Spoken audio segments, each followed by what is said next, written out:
Hi friends, welcome back to our channel smart మాటాక్స్. మందార ఆకుతోటి రహస్యంగా మీరు చిన్న పరిహారం కనుక చేసినట్లయితే మీరు ఇష్టపడే వాళ్ళు ఎంతటి మొండివారైనా సరే, ఎంత మూర్ఖులైనా, ఒక్కొక్కరు ఏంటంటే చాలా పొగరుతో, గర్వంతో, ఈగోతోటి ఆ ఇష్టపడే వాళ్ళని ఏంటంటే అది తెలియక వాళ్ళు దాన్ని చులకనగా చూస్తారు. అదే అంటారు, ప్రేమను కూడా గుర్తించేటటువంటి మనసు ఉండాలి.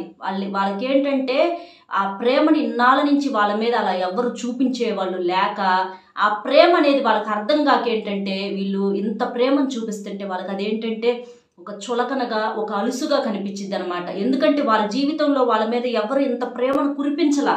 ఆ ప్రేమని ఒక్కసారిగా మీరు కురిపించేసరికి ఆ ప్రేమని వాళ్ళకి ఏంటంటే అదొక పిచ్చితనంకలాగా, అదొక మూర్ఖత్వంకలాగా, ఇవాళ మీరే ఏదో ఒక కరువు ప్రాంతంలో నుంచి వచ్చిన వాళ్ళలాగా, లేకపోతే వీళ్ళు హీరోల్లాగా, వీళ్ళు ఒక హీరోయిన్ లాగా ఫీల్ అవుతూ ఉంటారనమాట. అందుకని చెప్పేసి ఎప్పుడైనా సరే అవతల వారికి కూడా అర్థం చేసుకునే మనసు ఉండాలి. ఏదైనా చేసినా కూడా ఒక సమబుద్ధి అనేది ఉండాలి అని చెప్పేసి అంటారు. అలా కాకుండా ఎవరిని పడితే వాళ్ళని విలువిచ్చి అందరికీ చేస్తుంటే ఏంటంటే అవతల వాళ్ళకి అది అర్థం కాదు. కానీ ప్రేమ అంటే అలా కాదు కదా. మిగిలిన అన్ని విషయాల్లో ఏదో ఒకటి భేదాభిప్రాయాలు ఉండొచ్చు, కానీ ప్రేమ అనేది ఏ మనిషిని చూస్తే పుట్టిద్దో, ఎవరి మీద కలిగిద్దో అది ఎవ్వరికీ తెలియదు. పెళ్లి కాని వాళ్ళు చూడండి, కొంతమంది బాగా రిచ్ పర్సన్స్ని కొంతమంది ఇష్టపడతా ఉంటారు అమ్మాయిలు.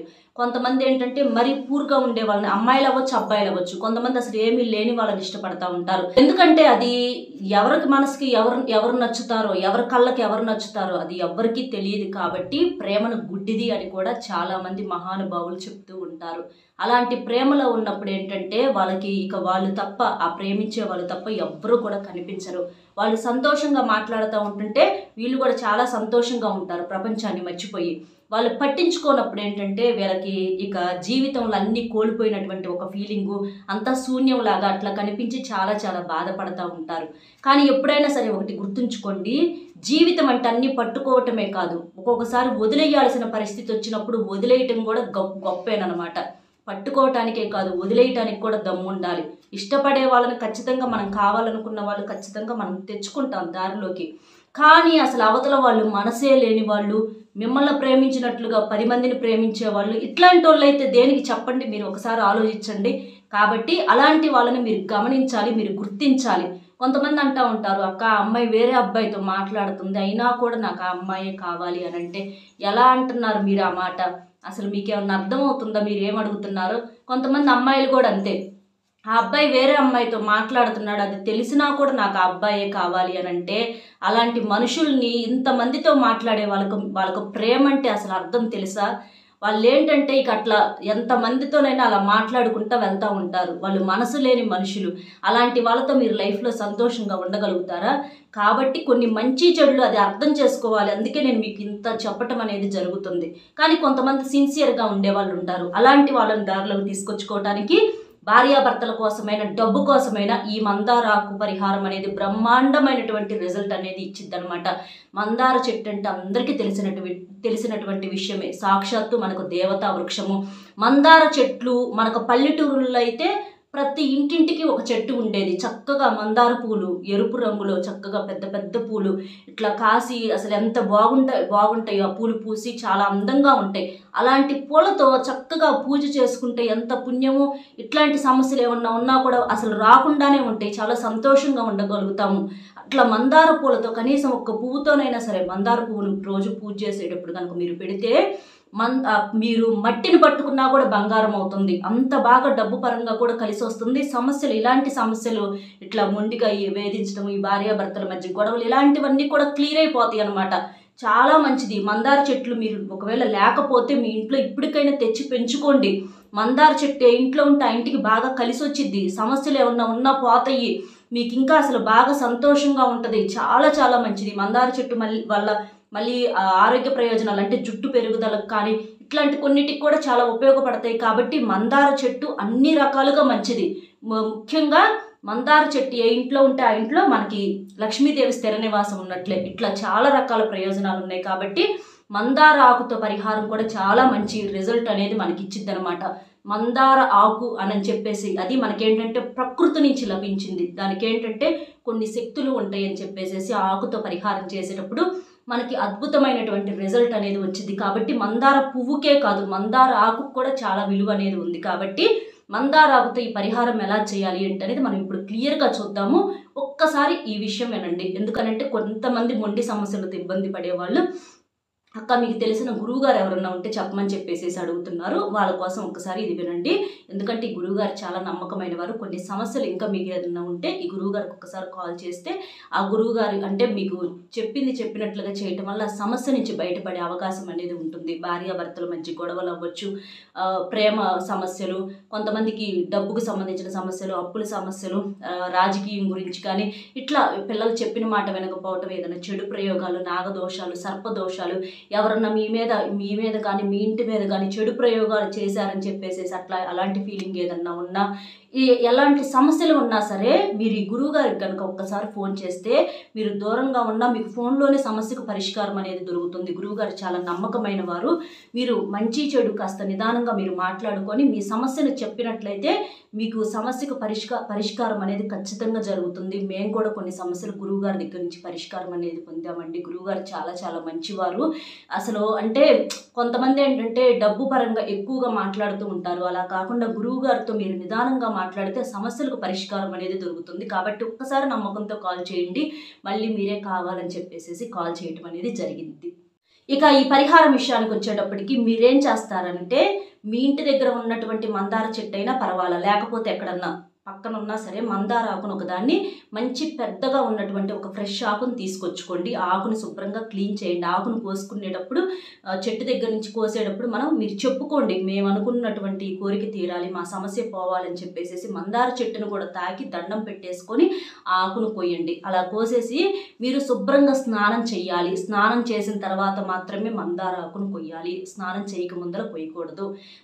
అంటే చక్కగా స్నానం చేసేసి మంచిగా ఉతికిన బట్టలు వేసుకొని పసుపు రంగు, ఎరుపు, ఆకుపచ్చ, ఇట్లా క్రీమ్ కలరు, మళ్ళీ డీప్ బ్లూ, నలుపు ఇలాంటివి వేసుకోకూడదు. చినిగినవి, కాలినవి ఇలాంటివి కూడా వేసుకోకూడదు. బట్టలు వచ్చేటప్పటికి మంచి శుభ్రంగా ఉన్న బట్టలు వేసుకోండి. ఆడవాళ్ళు 5 days చేయకూడదు. మగవాళ్ళు ఎప్పుడైనా, మగవాళ్ళు ఆడవాళ్ళు, అమ్మాయిలైనా అబ్బాయిలైనా ఎవరైనా చేసుకోవచ్చు, ఇబ్బంది అయితే ఏమీ లేదు. అట్లా కానీ ఆ రోజు మాత్రం కొంచెం నాన్ వెజ్ అంటే కోడిగుడ్డుతో సహా మీరు తినకుండా ఉంటే మీకు మంచి రిజల్ట్ అనేది వచ్చింది అనమాట. దీనివల్ల చేసేటటువంటి మీకు కానీ అవతల వాళ్ళకి కానీ ఎటువంటి 1% కూడా నష్టం అనేది ఉండదు. ఇక మీరేం చేస్తారంటే ఆ మందార ఆకును తీసుకొని మీకు ప్రతి ఒక్కరికి కూడా ఇళ్లలో నల్ల మినుములు అనేవి ఉంటాయి. చాలా మందికి ఐడియా ఉంటుంది నల్ల మినుములు అంటే మినప్పప్పు తెలుసు, కానీ మీకు మినుములు కూడా ఉంటాయి, నల్లగా ఉంటాయి. మినుములు వచ్చేటప్పటికి నలుపు రంగులో ఉంటాయి. ఆ మినుముల్ని మీరేం చేస్తారంటే కొంచెం ముందు రోజు కానీ మీరు తీసుకొచ్చుకొని ఆ నల్ల మినుముల్ని మీరేం చేస్తారంటే కొంచెం లైట్గా, చాలామంది సున్నుండలు చేసుకుంటూ ఉంటారు. మినుములు వేయించేసి కమ్మగా నెయ్యి వేసి సున్నుండలు చేస్తూ ఉంటారు. చాలా చాలా మంచిది ఆరోగ్యానికి కానీ రుచికి కానీ కమ్మగా ఉంటాయి సున్నుండలు, చాలా చాలా టేస్ట్గా ఉంటాయి. అవి ఎలా చేస్తారంటే ఇప్పుడంటే మినపగుళ్ళు వాటితో చేస్తున్నారు, కానీ వెనకటి రోజుల్లో మనకి నల్ల మినుములతో చేసేవాళ్ళు, తిరగలలో విసిరి మరీ చేసేవాళ్ళు. ఆ నల్ల మినుములతో చేసినటువంటి సున్నుండలు మీరేం చేస్తారంటే మీకు ఇంట్లో లేకపోయినా కనీసం మీరు ఒక 1/4 kg అయినా సరే తీసుకొచ్చుకొని మీరు కొంచెం డీప్ ఫ్రై చేసేసి పొడి చేసేసి బెల్లం వేసేసి సున్నుండలు కొంచెం నెయ్యి వేసేసి సున్నుండల్లాగా చేసేసేయండి. అలా చేసేసినటువంటి ఒక్క సున్నుండను తీసుకొని మీరేం చేస్తారంటే నల్ల మినుములతో చేసినటువంటి సున్నుండను తీసుకొని మీరు ఇంట్లో పూజ చేస్తే ఓకే, పూజ చేస్తే పూజలో పెట్టేసేసి తర్వాత అయినా మీరు ఈ పరిహారం చేసుకోవచ్చు. ఒకవేళ పూజ చేయడానికి మీకు కుదరకపోయినా ఆ నల్ల మినుములతో చేసినటువంటి ఆ మినప సున్నుండని, నల్ల మినుముల సున్నుండని ఆ మందార ఆకు మీద పెట్టేసేసి మీరేం చేస్తారంటే ఏదన్నా గుడి దగ్గర వదిలేసి రావాలి. అది శివాలయం అవ్వచ్చు, లేకపోతే ఏదన్నా వేరే దేవుడి గుడి అవ్వచ్చు, ఎక్కడైనా సరే గుడి ప్రాంగణంలో మీరు వదిలేసి రావాలి. ఒకవేళ గుడికి వెళ్ళటానికి అవకాశం లేకపోతే మీ ఇంటికి డాబా పైన కానివ్వండి, లేకపోతే పిట్టగోడలు ఉంటాయి, అలాంటి గోడల మీద అయినా సరే ఎక్కడైనా సరే ఒక సున్నుండను తీసుకొని వచ్చేసి అక్కడ పెట్టేసేయాలి. ఎందుకంటే ఒకవేళ ఇంకా మీకు కుదిరితే కొంచెం పొడిలాగా చేసి పెట్టండి. ఎందుకంటే పక్షులు అవి తినడానికి వీలుగా ఉంటాయి. పక్షులు తినొచ్చు, కాకులు తినొచ్చు, ఎయ్యైనా తినొచ్చు. అట్లా సున్నుండను చేసేసి అక్కడ పెట్టేసేయండి. కొంచెం లైట్గా అట్లా క్రష్ చేసేసి పెట్టేసేయండి, ఎందుకంటే అవి తినటానికి వీలుగా. అలా చేసేసేయండి. ఒకవేళ అవేమి కుదరదు అని అనుకుంటే మనకు ఆవు వచ్చింది కదా, ఆవుకైనా సరే మీరు ఆ నల్ల మినువులతో చేసినటువంటి సున్నుండను పెట్టేసేసేయండి. మందారాకు మాత్రం పెట్టొద్దు ఆవుకి, ఎందుకంటే ఆవులు అట్లా తినకూడదు మందారాకు. ఇట్లా పక్షులకైతే ఆకులో పెట్టేసేయండి, అవి అంతవరకు తినేసేస్తాయి. తర్వాత మీరేం చేస్తారంటే ఒక చిన్న ప్లాస్టిక్ బౌల్లో కొంచెం నీళ్లు తీసుకొని ఆ నీళ్లు కూడా దాని పక్కన పెట్టేసేసేయండి. ఎందుకంటే పక్షులు కూడా చాలా దాహంతో ఉంటాయి. అవి తాగటం వలన ఏంటంటే ఇవి తిని, అంటే ఈ నల్ల మినువులతో చేసినటువంటి ఆ సున్నుండ తిని అవి తాగటం వలన నీళ్లు అవి చక్కగా ప్రశాంతంగా కడుపు నిండి అవి దీవిస్తాయి అన్నమాట. అంటే అలా చేసినప్పుడు మనలో ఉన్నటువంటి దోషాలు అనేవి పోతాయి. ఇక్కడ నల్ల మినువులని ఎందుకు హైలైట్ చేశానంటే నలుపు రంగులో ఉన్నటువంటి మినువులు మీ దోషాన్ని తీసేయటానికి, శని సమస్యను తీసేయటానికి, మీ జాతకంలో ఉన్నటువంటి సమస్యలు తీసేయటానికి నల్ల మినువులు అనేవి చాలా బాగా పనిచేస్తాయి. మీ దరిద్రాన్ని తీసేయటానికి మీ చేత్తో నల్ల మినువులతో చేసినటువంటివి అలా పెట్టడం వల్ల సమస్యలు అనేవి పోతాయి. మందార ఆకు మీద పెట్టడం వలన ఇంకా తొందరగా సమస్య అనేది పోతుంది. కాబట్టి మీరు ఈ చిన్న పరిహారం చేయండి. అలాగే మీకు కుదిరితే ఒక పావు కేజీ అంత, ఒక పావు, ఒక అర కేజీ, లేకపోతే ఒక కేజీ, ఒక 50 రూపాయలు అంత అవుతాయి. అలాంటి నల్ల మినుములను కొనుక్కొని ఎవరికన్నా దానంగా కూడా ఇవ్వచ్చు. అలా చేయటం వల్ల కూడా మీ జాతకంలో ఉన్నటువంటి సమస్యలు పూర్తిగా పోయి మీకు బాగా, అంటే ఈ సమస్యలన్నీ క్లియర్ అయిపోయి ఇట్లా మీకు ఇష్టమైన వాళ్ళంతా మొండి వాళ్ళైన దారిలోకి రావటం, ఫోన్ చేయటం, మెసేజ్లు చేయటం, వాళ్ళు సంతోషంగా, మీరు భార్యాభర్తలు అయితే సంతోషంగా ఉండటము, వాళ్ళు మీకు అనుకూలంగా మారటము, మీ మాట వినటము, ప్రేమతో మీ దగ్గరకు రావటము, అలా డబ్బు పరంగా అయితే మీకు మట్టిని పట్టుకున్నా కూడా బంగారం అవటం, ఇట్లా బాగా కలిసి వచ్చింది అనమాట. కాబట్టి చక్కగా ఈ మందార ఆకుతో ఈ పరిహారం అనేది అద్భుతమైనటువంటి రిజల్ట్ అనేది వచ్చింది. గుర్తుపెట్టుకోండి, నల్ల మినువులు అనేవి చాలా పవర్ఫుల్, దోషాన్ని, శనిని తీసి పడేస్తాయి. చక్కగా నల్ల మినువులతో ఇప్పుడు నేను చెప్పినట్లుగా చేయండి, అద్భుతమైనటువంటి రిజల్ట్ అనేది వచ్చింది. అర్థమైంది కదా ఏంటి అనేది? వీడియో నచ్చితే ఒక చిన్న లైక్ ఇచ్చి సపోర్ట్ చేయండి. మీరు లైక్ చేయడం వల్ల వీడియో ఇంకొంతమందికి రీచ్ అయ్యి వాళ్ళు కూడా తెలుసుకునేటటువంటి అవకాశం అనేది ఉంటుంది. అలాగే మీకు తెలిసిన ఫ్రెండ్స్ కూడా షేర్ చేస్తే వాళ్ళకు కూడా హెల్ప్ అవుతుంది. కాబట్టి ఒక్క లైక్ ఇచ్చి సపోర్ట్ చేయండి. మరొక మంచి టాపిక్తో మళ్ళీ కలుద్దాం. Bye friends.